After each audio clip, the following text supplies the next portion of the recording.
खुलुमबाय। बोहैथि नभेम्बर दाननि 15 आरो 16 खालाराव भारतनि राजथावनि गोदान दिल्लीयाव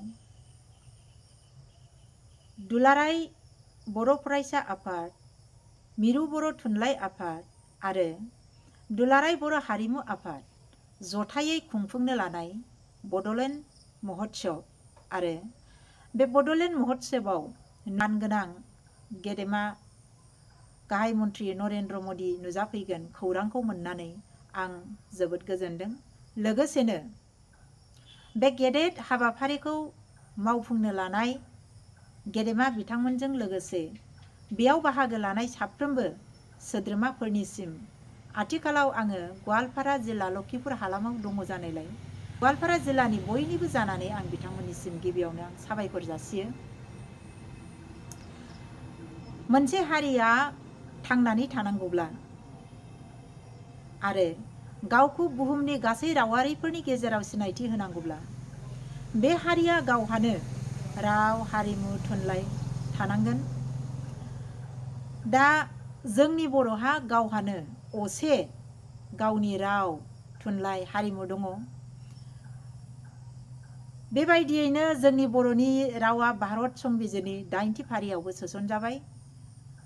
लोगोसेनो जोङो दा जोंनि रावजोंनो सोलोंथाइ लानानै गोजौ सोलोंथाइखौबो जोङो मोननो हाबाय।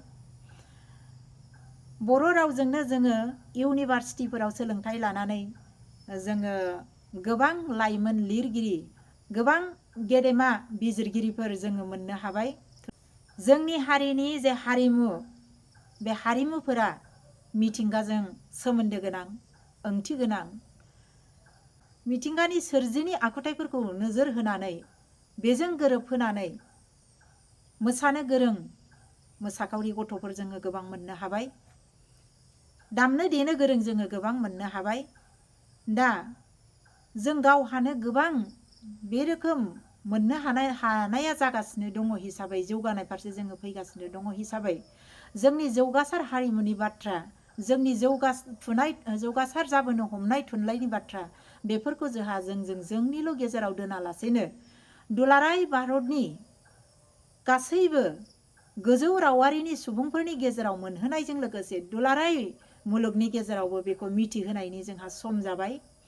आरो दिनै बेफोरखौ नोजोर होनानैनो जोंनि बर'नि मेलेमजिबि सानसुमै बिथांमोनहा दिनै बे गोदान दिल्ली बायदियाव बड'लेण्ड महोत्सव फोरबोखौ खुंफुंनो लानाय जादों। बेयो जोबोद बाख्नायथाव, गोजोनथाव आरो देरगाथाव बाथ्रा। बिथांमोननिसिम आं गोरबोनिफ्राय सासे थुनलाइगिरि हिसाबै आङो साबायखर जासियो।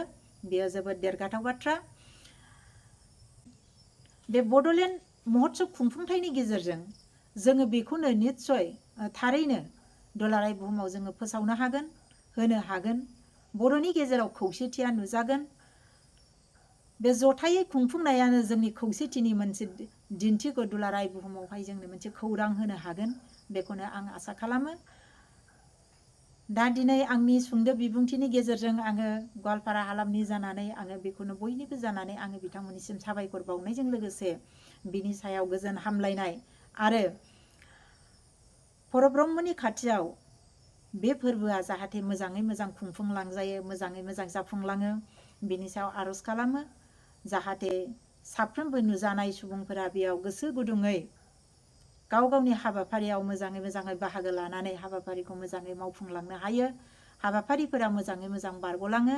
लोगोसे बे बड'लेण्ड महोत्सवनि गेजेरजों दुलाराय बुहुमनि गेजेराव, बुहुमनि जौगासार रावारिफोरनि गेजेराव जोंनि बर'नि राव हारिमु थुनलाइ बेफोरो गोसारहैयो। बेफोरखौ बयबो मोननो हानाय जायो। बयबो मोननो हानाय जानानै जों बर'नि सिनायथिया बुहुमाव गायसनजायो। बेखौनो आङो आसा खालामनानै एसेयावनो दोननाय जाबाय।